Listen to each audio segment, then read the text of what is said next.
This is so much to bear. Lift me up. Yes, lift her up. No, I mean, actually lift me up, because I'm okay, yeah. Let's go! We are in the middle of a tied election. One person at a time, give me a really stupid explanation. We need more votes for you, ma'am. You think? You have to do the one thing O'Brien can't do. Drive sober. Can't take a shit without getting a hernia. It is imperative that you look presidential right now. You've brought honor to America with your kayaking. So congratulations on your gold It's medal. bronze. Oh, bronze medal. What's this? You know Jonah. You two used to date, but you never got over him? I went to the White House on a 3-week placement. I'm like herpes. I'm a MRSA infection. You don't get rid of Jonah Ryan. I really did have a great time. No, I do too. I'm just saying they're not that kind of a president. Got it. Yeah. Do you know where my shoes are? I think we started Yes, in there. they're here.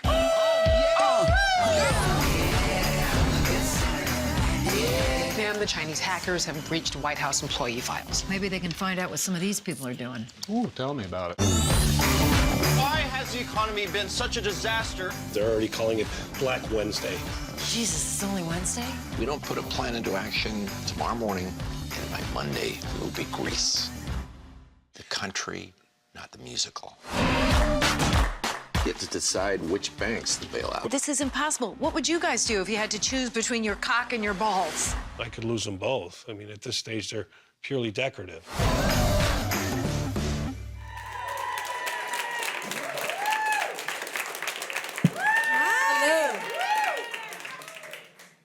Thank you guys so much for being here to talk about a show that is not topical at all at the moment. Yeah, I know. At all. Not relevant. So season 5 premieres on April 24th. And Julia, why don't you catch us up with what Selena Meyer has been through after the cliffhanger of season 4? Well, at the end of season 4, our final episode was on election night. And Selena Meyer is running against a guy named O'Brien to be president of the United States, and the results come in, and there is a electoral tie. And so that's where we are left on election night. And season 5 begins about 6 or 7 hours later. And we pick up at that tie moment, and in fact, the season of season 5 begins on the day after election day, and it actually ends on inauguration day.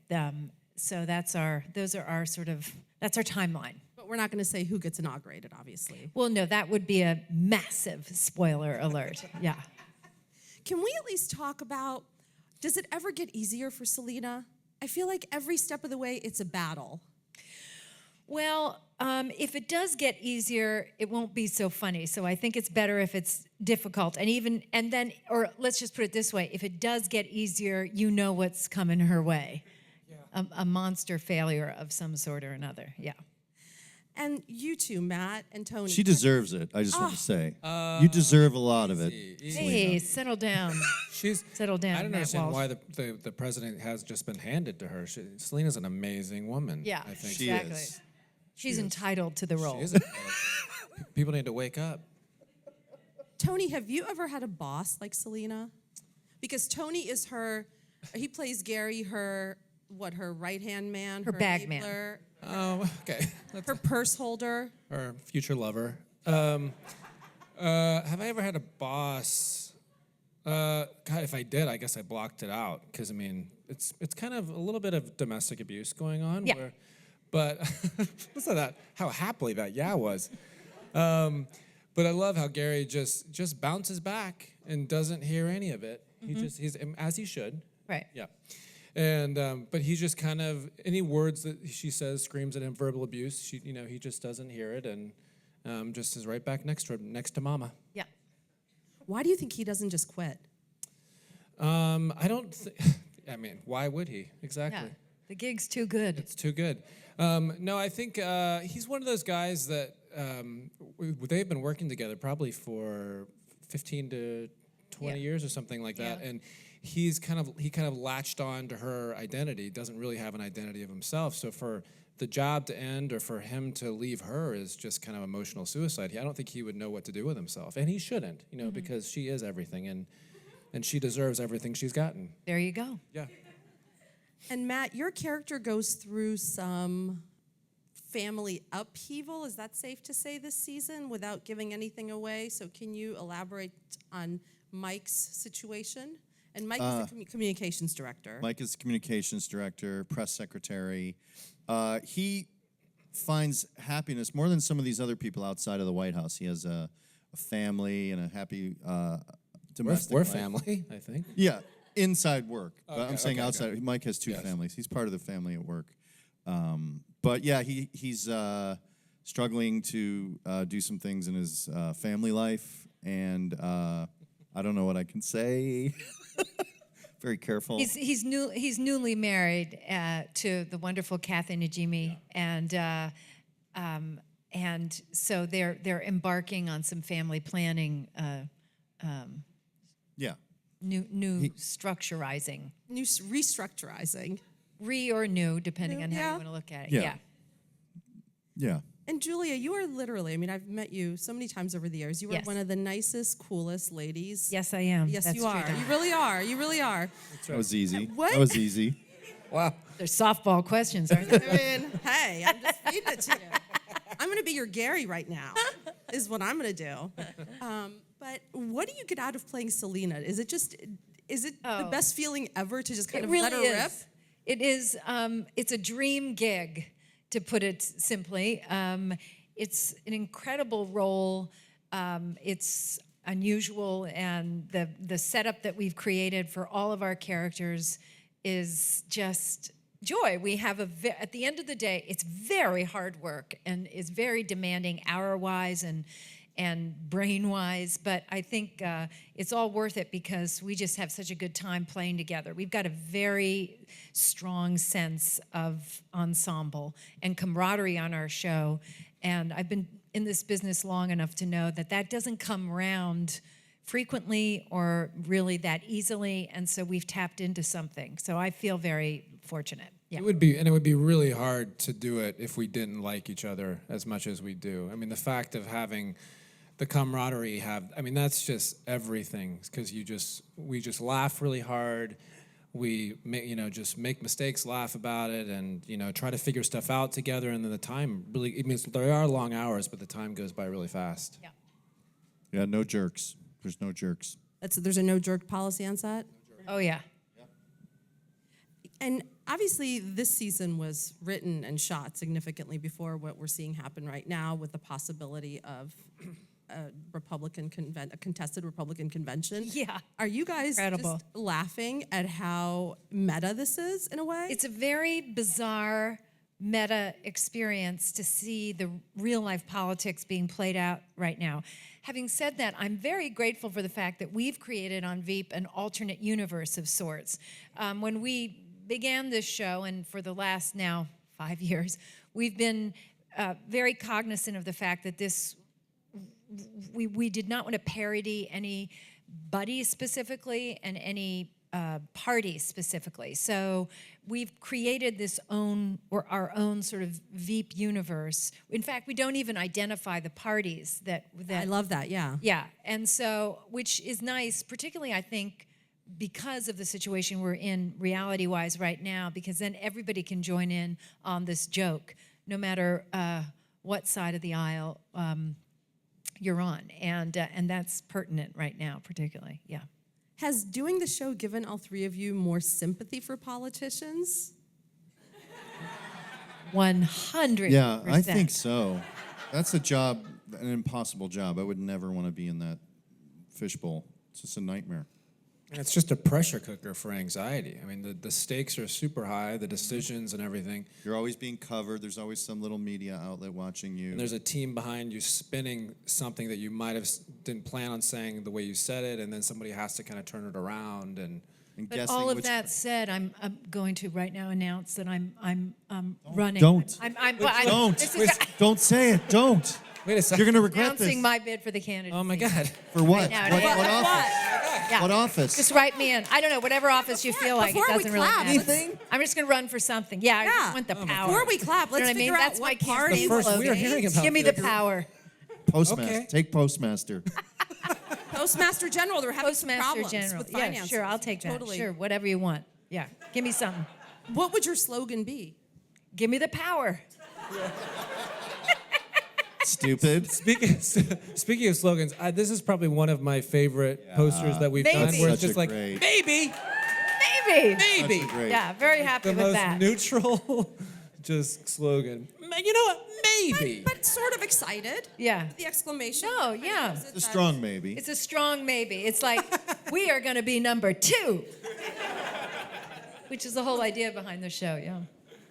What do you think drives Selena at this point? And by the way, I love that we are learning so much more about her actual life out of office. Yeah. And Mima. Yes, her mother. We get to meet Selena's mother this year in a particularly macabre episode, and which is gobs of fun. I guess what drives her is her own her narcissism, and right, I would say, and Which I don't think your character relates to. I don't think you relate to that at all. the character. No, Selena. So The I have no idea what the you're asking me. Narcissism. I was saying you're. Is she aware? Are you saying Selena Selena's doesn't not relate aware to of that. it? Oh no! She thinks she's here to serve the American people. That's funny.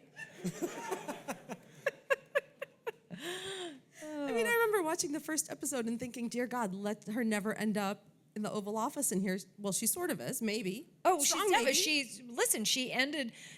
She's president, and we're in a lame duck period during season 5, and but she is president during that period, and we'll see where we end up at the end of season 5.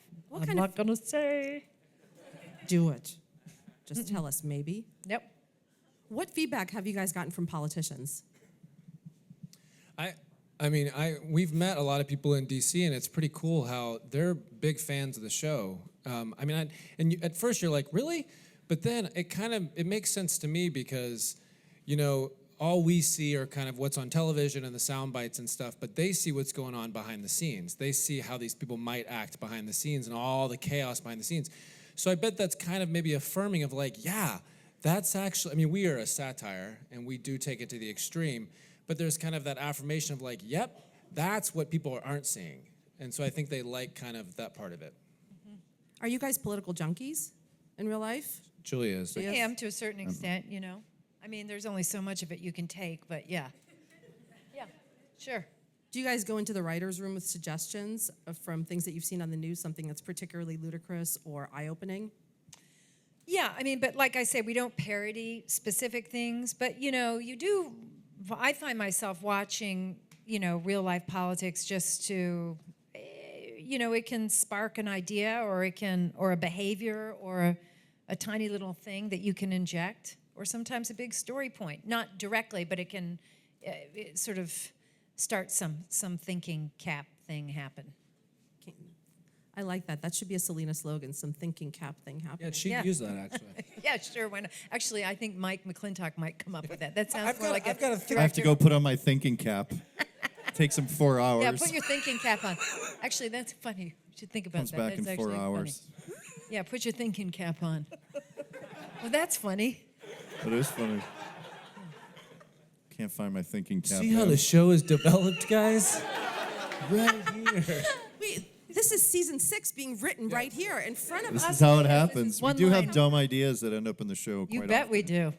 Yeah.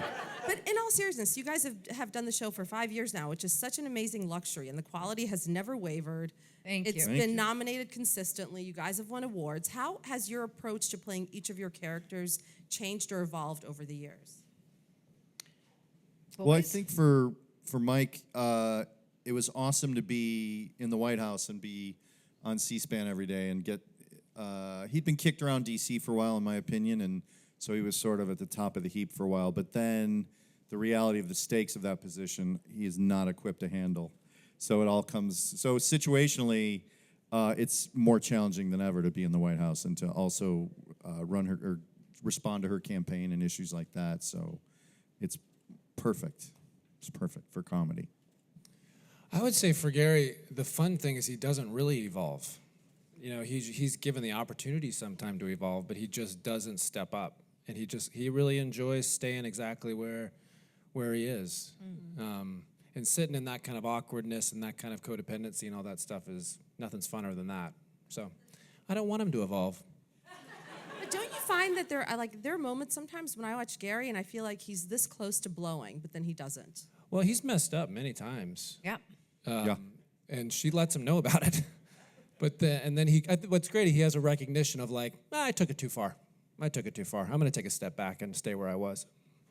You know. But the thing is, like, with all of this, yes, the character, but like, as you do it more, it seems like I have more and more fun doing it. Because there's that comfort level, there's that safety that you throw the ball, someone's going to throw it back. We laugh. I probably break the most. I laugh. There's one moment where I was laughing during a scene with this lovely next to me, and I'm really close to her, so I can hear the fun stuff she does. And I was laughing really hard, and Julia turned to me and she goes, "You know, you're not watching the show; you're in the show." And I was like, "Yeah, but it's a really funny show." I'm a fan and an actor. Right. So, What about you, Julia? What about me? What?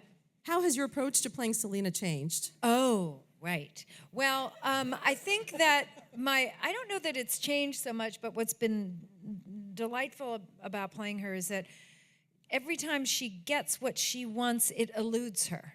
So even, she wanted to be president and she gets to be president, but it's just, it's like trying to hold water in your hand. It's hard to do, and it doesn't really work. And so I think that, she's everything is just a grasp away, and I enjoy playing that on a grand scale. Which is great that the show is still, even though she's in this past season, she was in the president position when she stepped up to that. It's still Veep because she's never fully there. Yeah, she didn't she's quite always earn it, Yes, exactly. and she's got 8 months in which she has to run for president and campaign and try to leave some sort of a legacy on which she can say, look at what I've accomplished in this short amount of time. It's a nightmare. And maybe have a love life in there a little bit. Oh, sure. And get laid occasionally if that's possible, right? She does, yes. We can talk about that a little bit. Yeah. Well, she has a paramour. She has a kind of I would say a somewhat voracious sexual appetite. Right?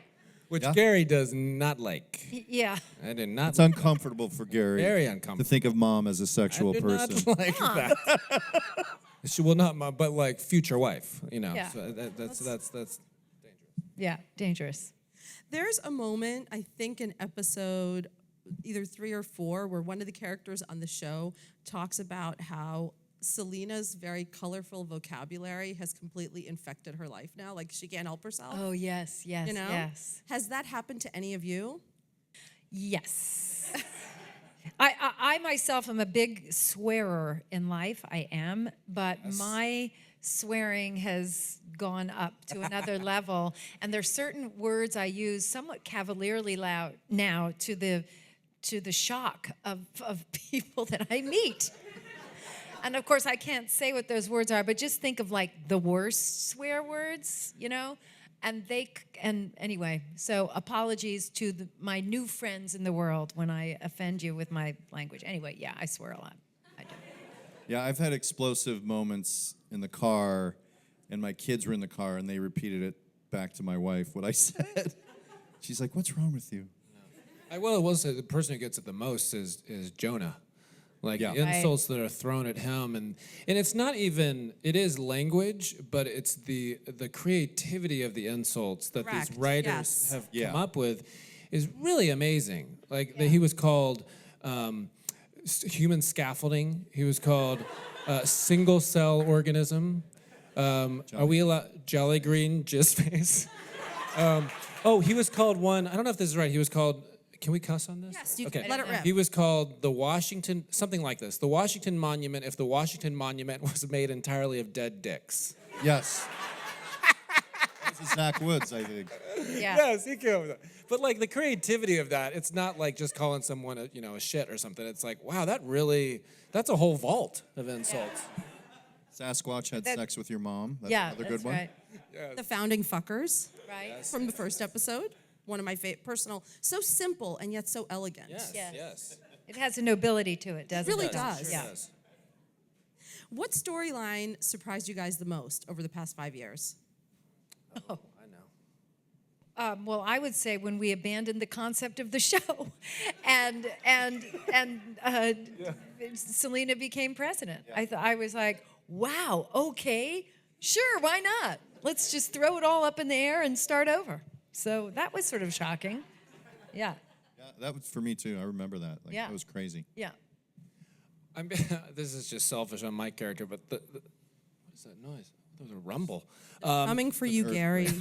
It was when I read it in the script, it gave me such an idea of Gary and Selena when she was dating. It was the first season, I think, when she was dating that guy, and she comes up to me and she says, "I need you to break up with him for me." And Gary was like, "Got it."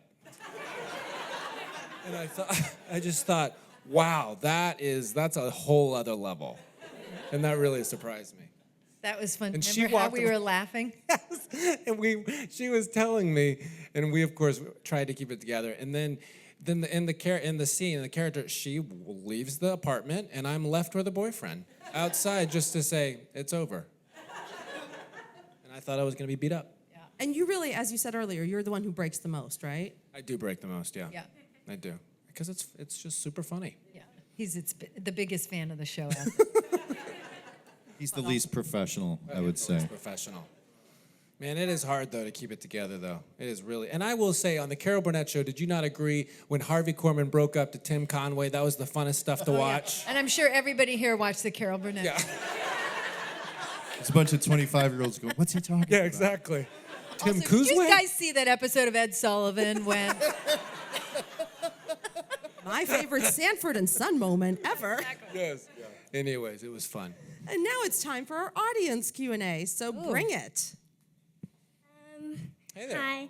My name is Camille. I'm a really big fan of the show. Oh, thanks, Camille. And I just wanted to ask, what was the best thing you learned from working on the show or from each other, from the showrunners? Ooh. You learned from me the most? That's so sweet.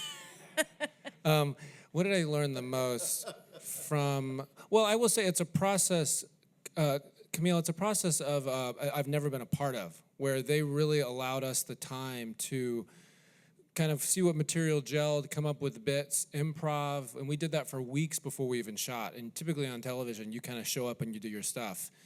And so what I loved about that is the writers never came, and they still, even the new writers we have, they just don't come from a place of ego where they're holding onto the words really tightly.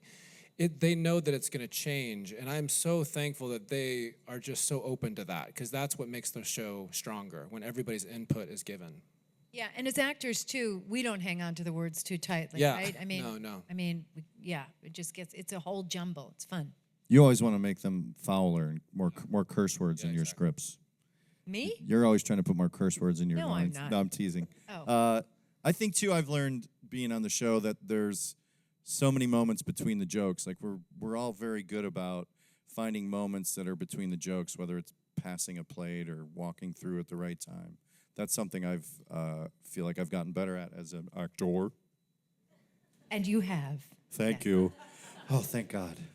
And I've learned, I mean, not to get all cheesy, but I think I've learned a lot from Miss Julia, because she is number one on the call sheet. You know, she's the star.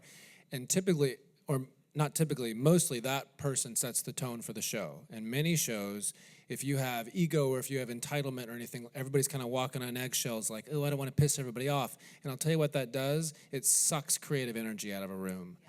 And so for that person, whoever sets the tone, to be really open and giving, and it's a team effort, man, especially for comedy, that's a formula you want. So I'm really grateful for that. You're welcome. Thank you. So she's not in real life like Selena, is what you're saying. No. Well, I wouldn't go that far, but Just clarifying. Hi guys. So first off, huge fan of the show, and you've also somehow encouraged me and want to curse more creatively as humanly possible. So I thank you for that. My question would be, I know that a lot of the show is improvised, so I was wondering what moment of either your characters or someone else on the show was your favorite improvised moment that made it onto the show. Well, I just want to clarify one thing for you, which is that improvisation is absolutely a part of the show, but the show is also very much written. And so, and we have a cast who are very capable of improvisation. So it's a sort of a cocktail of all of that. And so the script will be written, and then we'll rehearse it, and we'll find stuff within it, and sometimes it's lines of dialogue or it's physical business. Sometimes maybe it's even a change up of a storyline in a different area. And then that the writers are then incorporating that in. But to be honest with you, there's a lot of play. We very frequently, as we're shooting, when we think we sort of gotten what we need, we'll say, okay, now let's do one for fun, which means you might abandon the script altogether and just completely dick around with it and find other bits and pieces. And so it's kind of an organic thing. It's sort of a moving target, the show. I mean, obviously we have a story that we want to tell, but within that story, there's a lot of messiness that we strive for, so it doesn't feel clean. A lot of talking over one another. But there's physical stuff. Oh. Well, is Yes. it London? Yes. Yeah, I was going to say the happy accident or the thing we discovered in London is Tony and I were doing a scene, and Tony broke a very expensive tea set. Oh, yeah. And Right. we just laughed Yes. and laughed. But Julia But- was there, and she's like, keep going. Keep going, stay in character, and use the broken china and see what happens. And it made it into the show. Yeah. This is unbelievable because we were both laughing so hard. I don't know how. And how to- terrified, thinking I really screwed up. But it's fun because if you watch that scene back, the London episode from season 3, I believe, I don't know, I can't remember, 3 or 4, no, 3, I don't know. Anyway, but if you look at it, you watch that scene, watch this man here turn upstage completely so that you can only see the back of his head. That's because he's howling, laughing. I mean, and also, there's a lot of credit in this show that I give to the editors, because editors are really the unsung heroes, because they have to have good comic timing as well of when to cut stuff together and stuff like that where we're kind of laughing. They got to like slice around that to make it work and it did work, but we were kind of losing it a little bit. Yeah, because typically our shows come in exceptionally long before they're edited down. I mean, sometimes even as close to an hour worth of material for a single episode, and we've got to get it down to about 28 minutes. My question is for Julia. As a fellow DC native, I know you grew up, you went to Holton. Did you take anything from your adolescence in DC and bring it into your character, into Selena? Yeah, I grew up in D.C. from about 8 until 18, and my parents were not in politics, but I went to a school that had a lot of kids from political families. There's a culture in D.C. that I am familiar with, a sort of, it's a company town. And so I don't know if I could cite something specific, except to say that it's sort of in my bones. I know it, and so I guess I bring that to bear. Not sure how, but I sure do understand that universe pretty well. Yeah. Hi. Adding to that question, I actually went to Holton Arms also. You did? So our school motto is find a way or make one. Yeah. So can you talk a little bit about how you've lived that out in your life? Oh. Uh-oh. Big question. It is. Well, actually, I think that motto really applies to being in show business, and it certainly applies to being a woman in show business. I've done a lot of, there are a lot of jobs I have not gotten. and I have, worked hard with friends to create material. And, you just sort of have to keep pounding away. And I think, frankly, you have to be willing to risk everything and be willing to fail miserably, which I have done, to have any kind of, and by the way, when I say success, I don't even mean necessarily commercial success, although that can be great too, but inner success, creative success for yourself. If you're willing to sort of put it all out there and give it everything you have, despite the odds, at some point or another, you will find a kind of a joy, even if it means just knowing that you did that and that the process itself is kind of satisfying. And we have time for one more question, please. Hi, congratulations on the show. I love it. I want to know, since you guys are all like legends in comedy, how do you guys keep your work fresh? Because when I see this show, it's like you started your career yesterday, but you all have been doing this for so many years. So I'm just curious if you have some technique or routine that you do to keep it fresh. Well, I think when you say things like in the bones, I think there's a certain instinctive, like, if we read something on its feet or we try it in the room, there is a consensus, or someone's usually like, I don't buy this, or this doesn't feel. So you try to verbalize these sort of instinctive questions you have. Yeah. It starts there. Yeah, and I would add to that. First of all, that's very kind of you to say, because we are legends. No, no. I think this. I can only speak for myself. I think this business definitely. You're constantly. To Julia's point, we're still not getting jobs. I'm still getting rejected. I'm still going out for stuff, and it's not working. We'll still be in rehearsal and try to figure something out and get really, really frustrated. And we'll stare at each other and be like, oh my gosh, this isn't working. So you're constantly in a place where you can't be like, we always got this. We got, it's like anytime, if that were to happen, it's just like something else comes around that humbles you and is like, not that, I don't know, you know what I'm saying? It's like. I think what you mean maybe is that we take this, and correct me if I'm wrong, but I think that we take the doing comedy very seriously, right? And doesn't necessarily come easily. We work hard at it, and then when it comes, we rejoice, right? Which is very satisfying when you finally hit it, and it's like, oh, we got it. Ooh, that felt good. You guys make it look effortless, I have to say. You really do. Thank you. So Veep returns season 5 on April 24th, 10:30. Thank you, guys. Check it out. Being here. Thank you. Thanks, everybody.